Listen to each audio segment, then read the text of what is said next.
বিজনীত আগন্তুক বিটিআৰ নিৰ্বাচন লৈ অসম গণ পৰিষদৰ বিটিআৰ নিৰ্বাচনী সমিতিৰ সংবাদমেল সম্বোধন। বিটিআৰ পৰিষদীয় নিৰ্বাচন অকলে খেলিব অসম গণ পৰিষদে।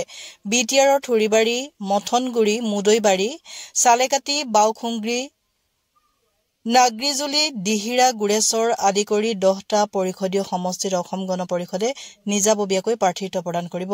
ইতিমধ্যে সমষ্টিসমূহত প্ৰাৰ্থী আগবাঢ়ি আহিছে। চিৰাঙৰ বিজনী চহৰস্থিত অগপৰ বিজনী বিধানসভা সমষ্টি সমিতিৰ কাৰ্যালয়ত আজি অসম গণ পৰিষদৰ বিটিআৰ নিৰ্বাচনী সমিতিৰ এখন সংবাদমেল অনুষ্ঠিত হয়। এই সংবাদমেলত অসম গণ পৰিষদৰ বিটিআৰ নিৰ্বাচনী সমিতিৰ সভাপতি তথা প্ৰাক্তন বিধায়ক ভূপেন ৰায় আৰু অগপৰ কেন্দ্ৰীয় সাধাৰণ সম্পাদক ধৰ্মেশ্বৰ ৰায়ে এই কথা ঘোষণা কৰে। এই সংবাদমেলত অগপৰ বিজনী বিধানসভা সমষ্টি সমিতিৰ সম্পাদক পাৰ্থজিৎ ৰায়, চিডলি বিধানসভা সমষ্টি সমিতিৰ সম্পাদক কৰেণ দাসসহ অন্যান্য নেতৃবৃন্দ উপস্থিত থাকে।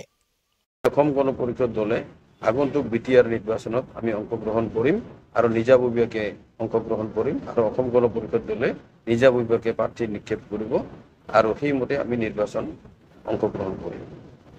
আমি সেইমতে আমাৰ কেইবাটাও সমষ্টি আছে, বিশেষকৈ আমি থুৰিবাৰী, মথনগুৰি, মুদৈবাৰী, ঠিক তেনেধৰণে আমাৰ চালাকাটি আৰু বাওখুংগুৰি, নাগ্ৰিজুলি, দিহিৰা আৰু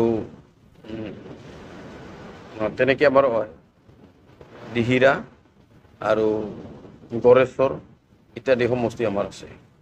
আৰু সেইমতে আমি আজিৰ সিদ্ধান্ত ল'লোঁ। মই নোট কৰি নল'লোঁ, তথাপিতো নোট কৰি লৈছোঁ যদিও মানে মোৰ লগত বৰ্তমান নাই। তথাপিতো এনেধৰণে আমি কেইবাটাও সমষ্টি আমি কাম কাজ চলাই আছোঁ আৰু সেইধৰণে প্ৰাৰ্থীও আমাৰ ইতিমধ্যে আগবাঢ়ি আহিছে আৰু আমি কম দিনৰ ভিতৰতে গোটেই দলটোক আমি সাজু কৰি তুলিম আৰু ইয়াৰ 15 দিন পিছত আমাৰ পৰৱৰ্তী সভা, আজি যিখিনি আমি দায়িত্ব বা প্ৰস্তাৱ আমি গ্ৰহণ কৰিলোঁ, প্ৰস্তাৱৰ যোগেদি যিখিনি দায়িত্ব আমি বিতৰণ কৰিলোঁ আমাৰ দলৰ নেতাসকললৈ, তেখেতসকলে ইয়াৰ প্ৰতিবেদন অহা 15 দিনৰ ভিতৰত দিব আৰু পৰৱৰ্তী সভা আমাৰ গড়েশ্বৰত অনুষ্ঠিত হ'ব।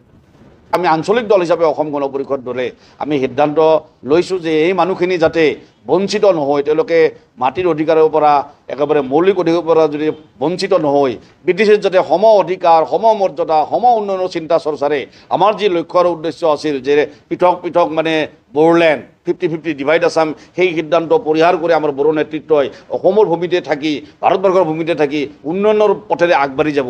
সেই সিদ্ধান্তকে আমি সন্মান জনাই অসম গণ পৰিষদ দলে ভৱিষ্যতৰ দিনত আমি সিদ্ধান্ত গ্ৰহণ কৰিছোঁ যে আমি আঞ্চলিক দৰ্শনেৰে, জাতীয়তাবাদী চিন্তা চৰ্চাৰে এই যিখিনি মানুহ আজি অধিকাৰৰ পৰা বঞ্চিত হোৱা বুলি অনুভৱ কৰিছে, এই মানুহখিনিৰ অধিকাৰৰ কাৰণে আমি ভৱিষ্যতৰ দিনত আমি সেৱা আগবঢ়াই যাম, আমাৰ দলীয় কাম কাজ আমি আগবঢ়াই যাম আৰু তাৰ অংশ বিশেষে এই আহি থকা বিটিআৰ নিৰ্বাচনত আমি অংশগ্ৰহণ কৰিম অসম গণ পৰিষদ দলৰ ফালৰ পৰা। অৱশ্যে এটা কথা ঠিক, মিত্ৰতাত যেহেতু আমি আছোঁ, অসম গণ পৰিষদ দল আজি ভাৰতীয় জনতা পাৰ্টি ইউপিপিৰ লগত আমি মিত্ৰতাত আছোঁ। মিত্ৰতাত থাকি আমি MP নিৰ্বাচন খেলিছোঁ, আমি বিধায়কৰ নিৰ্বাচন খেলিছোঁ।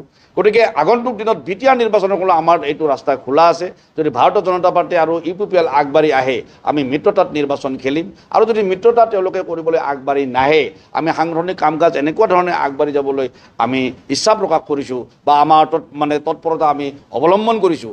আমি নিজাববীয়াকৈ হ'লেও আমি নিৰ্বাচনত অৱতীৰ্ণ হ'বলৈ আমি আগবাঢ়ি যাম আৰু সেইকাৰণে আজি এই সভাখন বিশেষভাৱে ইয়াত অনুষ্ঠিত কৰা হ'ল, বিভিন্ন সিদ্ধান্ত গ্ৰহণ কৰা হ'ল।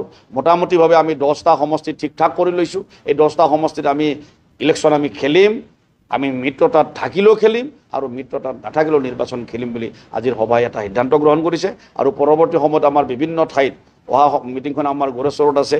বিভিন্ন কাম কাজ সমষ্টি সমিতি, জিলা সমিতিৰ দায়িত্ব অৰ্পণ কৰিছে আজি নিৰ্বাচন সমিতিয়ে আৰু এনেকৈ বিটিআৰত আমাৰ যিখিনি মানুহে আজি অনুভৱ কৰি আছে যে আমি বিটিআৰ হোৱাৰ পিছত, BTC হোৱাৰ পিছত আমি কিবা মৌলিক অধিকাৰৰ পৰা, আমি কিবা আমাৰ গণতান্ত্ৰিক অধিকাৰৰ পৰা আমি বঞ্চিত হ'লোঁ নেকি, এইখিনি মানুহৰ যাতে শংকা দূৰ হৈ যায়, ভৱিষ্যতে তেওঁলোকে যাতে তেনেকুৱা ধৰণৰ শংকিত হ'ব নালাগে নিজৰ অধিকাৰৰ পৰা, স্ব অধিকাৰৰ পৰা, এইখিনি অধিকাৰ দিয়াৰ কাৰণে আমি অসম গণ পৰিষদ দলে ইতিমধ্যে বদ্ধপৰিপক্ক। আমি সিদ্ধান্ত লৈছোঁ আৰু ভৱিষ্যতৰ দিনত আমি তেনেকুৱা ধৰণে কাম কাজ কৰি যাম বুলি সিদ্ধান্ত গ্ৰহণ কৰিছোঁ।